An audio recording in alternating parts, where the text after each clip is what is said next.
I just finished this little watermelon for my 100-day project, and as normal I have a whole bunch of paint left over. I've got some purple, some blue, some green left over on my palette, and I don't like to waste it because it's acrylic gouache. It's quite expensive, but when it's dry you can't re-wet it.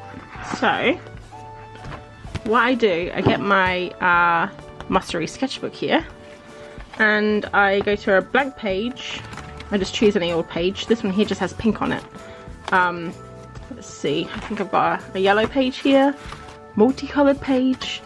So I just literally go to any page and just use up the paint, and later on I'll draw over it probably, you know, portrait or some animals or something, but I just don't like wasting it. So most of the time the colours go together nicely. I'm not quite sure about this page though, because I have like this purple that I mixed, and then I have a lime green. So that's going to be an interesting mix. But basically the reason why I wanted to show you this quickly is because I had an idea to do something that I've been meaning to do for a while, and I thought I would make it into a little video so you guys can see what I do. Okay, so now we're going to have the lime green on. Let's see if this works. Ah, it's not too bad. It's kind of like a yellow, isn't it, almost? So what I'm thinking of doing is creating my own textures for digital art. So I've been doing a lot of Procreate lately, and a lot of the work is quite flat. I don't really use much texture at all, and I would like to bring more traditional art, kind of mixed media, into the digital art. So I'm thinking what I'm going to do is make a whole bunch of different textures now. That is a weird colour. I'm going to make a whole bunch of different textures and scan them into my computer, and then edit them and pop them into Procreate and see if they're good to use. So I thought what I would do first is just show you quickly. This is a hot mess really. I mean, look at it. It's purple and green. Probably the two worst colours to mix together. But when I scan this in, you can change any of the colours, so I'm not really worried about that.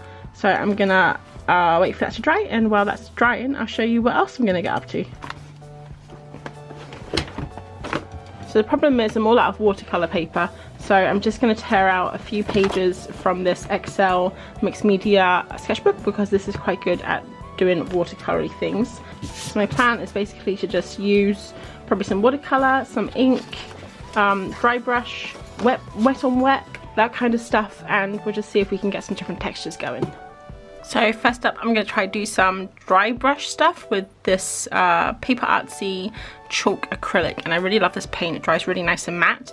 I just picked some random colours, and I'm basically just looking for something that's going to give me some contrast. So I know that with the darker colours you're going to get more contrast with the white page, and then these colours here just for colour, and I can just change those in Photoshop or in Procreate as I go. So I'm not really too worried about the colour. And for brushes, I have a whole bunch of brushes that I think might work well, especially some older ones that aren't in the best shape, because you can kind of smush them around. And this Chinese brush probably isn't the best to use with acrylic, so I might leave that for watercolour because I don't want to damage it too much. I don't really know what I'm going to do. I just kind of want to create some nice textures to use over the top of digital art for the different blending modes, like multiply, overlay, but we can look at that later. So basically I'm just looking for texture and contrast.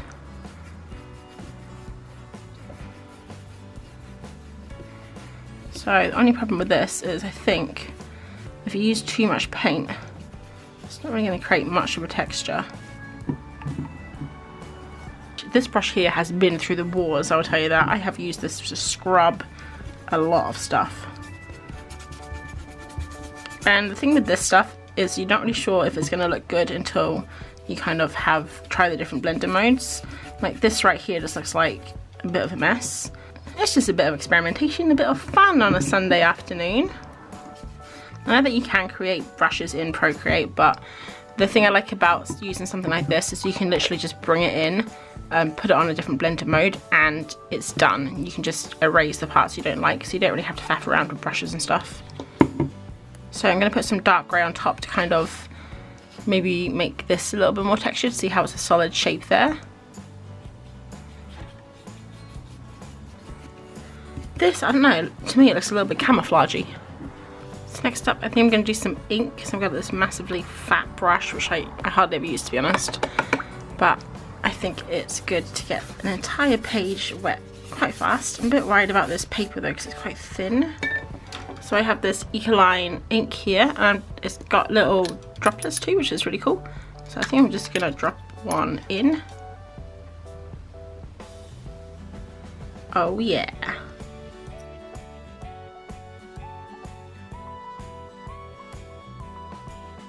That's pretty cool, huh?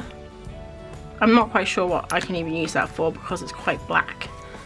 Like, that's quite dark, but I'm sure there'll be something I can use it for. I'm gonna try that ink again, but this time not be as crazy. I'm gonna use this cherry red and persimmon. So this one's quite darker, this one's a little bit lighter, and I love this color. It's my favorite, the persimmon. And we're gonna kind of do the same, but maybe use the brush a bit more.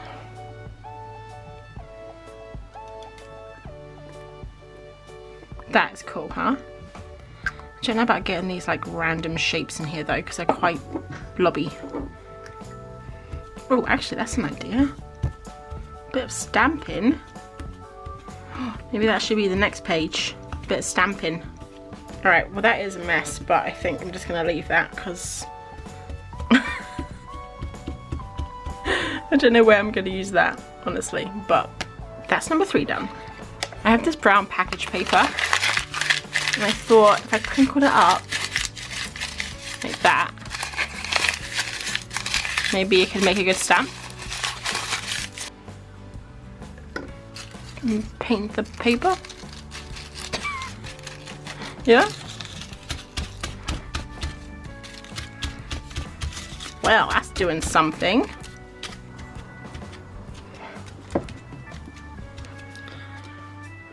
Okay, you know what? This isn't going to win any like wallpaper design competitions, but I think that's a pretty interesting texture.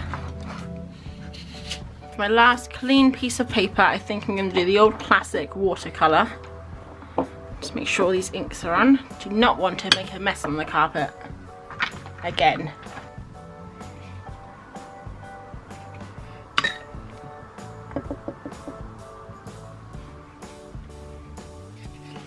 Okay guys, this is not my best watercolor. I think I just like rush everything. My worst personality flaw, I think, is that I just rush everything and I never stop to just think things through before I do them. But I might get some nice textures from this one, especially it's just kind of difficult. I want it to look organic. I don't want it to look like with harsh lines, you know, lines like where the paintbrush has been. But I think I'm just making it a bit messier by using all this water and everything. I think I'm gonna do some pencils, like coloured pencils. Not quite sure what I'm gonna do for this one. I might just do like this, literally, like that's it, just that. Because what I'm thinking these would be for is like little patches. So if there was like a piece of clothing that a character was wearing or something, it would be cool to take this little patch, put it over the top and put it on a blender mode, and then just cut around it, like around the shape, and then it would have some texture on. So that would be pretty cool. Oh, I'll tell you what, this is a workout for the wrists, jeez. I know I should be using my elbow, my shoulder, but oh, actually that is really nice. But I like the shorter. Okay. And maybe I should do a lighter colour. Alright. There we go. So, not exactly a piece of art, but I think this especially is a really nice texture to put on something. So something that I do use a lot is my acrylic wash. I don't want to paint acrylic wash all over here thickly because I think that's going to be quite a waste. But I do have just acrylics. And what I was thinking of a texture is, you know, when you have really thick paint and you can see the paint lines in it, I thought that might be quite a nice texture to have. Aha! I found this old crappy brush here, and I used to use this with PVA glue, so it's like really crusty. That will work nicely. This is actually really therapeutic. If you guys just want to spend an afternoon messing around with your materials and creating an absolute mess on your desk, I would definitely recommend this, because I was feeling really tired earlier Sunday afternoon, and I just like want a siesta, you know, but this has actually perked me up a little bit. It's quite fun. So, textures have been made, desk has been messied, time to scan. So all my pages are dry now. I've got 8 various textures on these ones that you just saw me doing, and I'm also gonna scan in some of these, so this one here and a couple of others like that one. Maybe ones like this, just because I have them, might as well scan them in while I've got them here. And then we will tidy them up in Photoshop and see what we come up with. Should be fun. So let's get scanning.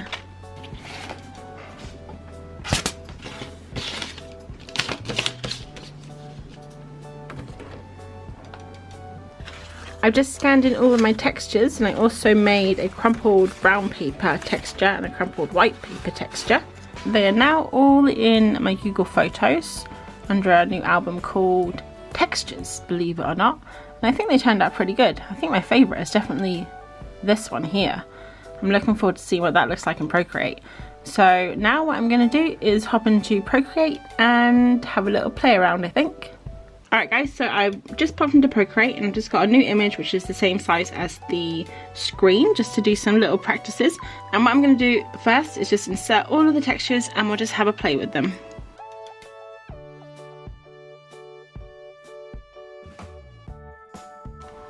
So we have all of the textures now in Procreate, and let's just have a look at this first one. So this is the texture paper, and I thought this texture paper might be really good as like a background image. So I'm just gonna resize it. Normally I wouldn't say to resize, but what I would do normally with textures is pop them into Procreate, and then I just go through the blending modes to find out which one I like. So normally I have an idea of what I want. So for example, this is going to be a background, so we don't want to see any of the white, but we want to keep all of the shadow. So I would go to something like multiply, maybe bring it down a little bit. And I don't really think this texture actually is the best now that I look at it in Procreate. It's very big crunches, and I think it would be better to have something a little bit smaller. So like this, that amount, but obviously our background is a little bit too big for that. That's just trial and error though, and I can always go back into Photoshop and scan something in that has a little bit of a finer detail. So this one is the brown paper texture, and I thought this one might be really nice because it could have a kind of like a vintage look. So if I go into the blending modes here and we just go up, that's on multiply, and this one's on darken, which looks like keeps some of the color. Now obviously it's not going to work on every color, so my background color is green here, but if I change the hue of that, something a little bit grayer, well, that's quite cool. But let's say we don't want something as a background, we just want to have something as some detail. So look at this cool watercolor pattern here. I think that one actually turned out quite well. And let's say on this new layer we just want to have a circle, and this could be anything. This could be a face, it could be a fruit, it could be a cat, whatever you like, but for now it's just going to be a circle. And we want to pop this texture into the circle, so we can select the circle, go to invert, which inverts the selection, and then we can go up to the top layer and clear from there, which leaves basically a perfect circle. And then from there we can just go through and pick a blender mode that we like. This obviously looks a little bit weird on just a circle because it just looks like the watercolor texture is changing. So let's just say we've added a little bit of shadow, and we're also adding a little bit of highlights. So I don't quite know what this is, but it's looking pretty good. And then if you pop the watercolor texture back on, you'll see that it picks up the shadows here and also the highlights, or we could even move the watercolor down below and then everything gets a little bit clearer. So let's make another shape again. Let's do a triangle. So now what if we don't want to go through all that with deleting everything? We can click on the texture above and go to clip and mask. Now it's basically a clip and mask. And I think we can still rotate it. Yes, we can. We can still rotate it. We can move it around. We can scale it. But it just keeps the shape below like that. And then back to the blender modes. We can do whatever we like. That looks pretty cool, doesn't it? That one looks kind of funky. What if we don't like the color? So we got the perfect triangle. It's looking good. We got the perfect blender mode. But that yellow and orange do not jazz well with my green background. So we can just go to the hue and saturation and just slide the hue up until we find something we like. Maybe this cool pink, but it's a bit saturated. Take it down a bit. Bring out the brightness. And we have the perfect triangle. And then on top of the triangle, maybe on a new layer, we can put in any details that we like. So that's basically the textures. I'm not going to go through the whole lot there, but that is basically the idea of using textures. Just kind of rotate it, size it, cut them out, change the blender modes. And I'm thinking of doing a video that actually goes into blender modes a little bit better, so it'll be useful for people who use Procreate and Photoshop, maybe even Illustrator. I think they might use a different kind of method for their blender modes, but I do know a bit about them. I kind of know which ones I like. I know kind of what they roughly do, but I don't know all the science behind them, so I thought it might be fun to learn and also kind of pop it into a little video for reference for myself and anyone else who would find that interesting. Now, one that I did think I really wanted to use was this pencil one. So if we go into one of the darken ones, so multiply, that just takes all the white away. You can see that pencil texture is pretty cool. So I'm looking forward to using that one later. But let's get into the main event. This little chinchilla. So if you guys have been following me for a while, you know that I've been doing an every Procreate brush challenge, which is where I am working my way through every Procreate brush. This one was made with the dry ink brush. So I try to keep it as simple as I can because the dry ink brush actually does have quite a lot of texture. And because we are using textures, I didn't want it to be too textural. But I'll show you what I've done quickly. So it's pretty basic. I just normally start with the outline and then I work from the bottom to the top, add in different layers. So I have some base colors there, and then I add shadows on top, and then highlights, and finally a little eye highlight, which always goes on top. What I'm actually going to do is I'm going to take the eye highlight and the outline out of this group here. And the reason I'm doing that is so I can have just all the colors and they will be affected by the texture, and then when we put the outline on top, they won't be affected by the texture. So I had a bit of a play around with this last night, but did it off camera for a bit because it does take quite a long time to kind of figure out what textures you're going to use, what blender modes, what opacity, and I think it was just getting a little bit boring for being on camera so much. So I'll just kind of show you what I did. So first thing I did was pop a background on, and I ended up going with a different watercolor, something that's a little bit softer, and I actually got this one from the sketchbook, where I just kind of popped some old paint in. So I think this one's a little bit more organic and a little bit less crazy than the ones I made. I didn't really like the colors, so I popped on this pink layer here, and in the blender modes I just chose overlay, and that makes all the colors kind of go towards the pink. On top of the chinchilla I popped this paint texture on, and if you remember, that's the paint texture I made with the yellow ochre, and I have changed the color so you can see on screen here it's gone pink. So basically all I did is go into hue and saturation and just mess around with the hue slider there. I made it a clip and path so that it just takes on the shape here. So if I say not clip and path, you can see it go into the background, and then make it a clip and path and it picks up the shape again. And then I just went through the blender modes as always and picked blender modes. So a lot of these don't really show up unless you go into the darker ones up here. So I picked darken, and it picks up the texture really nicely there. So you can see all the lines, the parts of the page that the brush skipped, and I think it's just quite a nice little soft texture and it goes with it very nicely. I added the pencil in next for the tail, basically just the pencil layer that I cut up and rotated to match. And I think I hid that one so it's not so noticeable, it's just kind of like a little bit of texture in the background. And then to finish off, I popped in a shadow at the back, which is just the mouse shape that I moved up, and some highlights, and that's basically it. So normally if I was going to do texture, I probably wouldn't mix all three of these together. I wouldn't have watercolor paint and pencil together. I'd probably just have something in the background or something on this larger shape here, or if it was like a character and they had clothes on, maybe something in the clothes to bring the texture out. But because I just wanted to show you kind of all the different textures and stuff, I thought it might be nice to mix them together. And I do quite like how this turned out. It's a little bit busier than I normally would do, but I think I got all the colours to kind of blend together quite nicely. And yeah, that is my finished little chinchilla for today. And that was making my own textures and using them in Procreate. You can do exactly the same in Photoshop. So if you guys use Photoshop, you can do that too. So I hope that you enjoyed that and it inspired you to maybe make your own textures and do a little bit of mixed media with traditional and digital art. And that is all for today. So me and the chinchilla will say goodbye, and I will see you in the next video. Thanks for watching. Bye.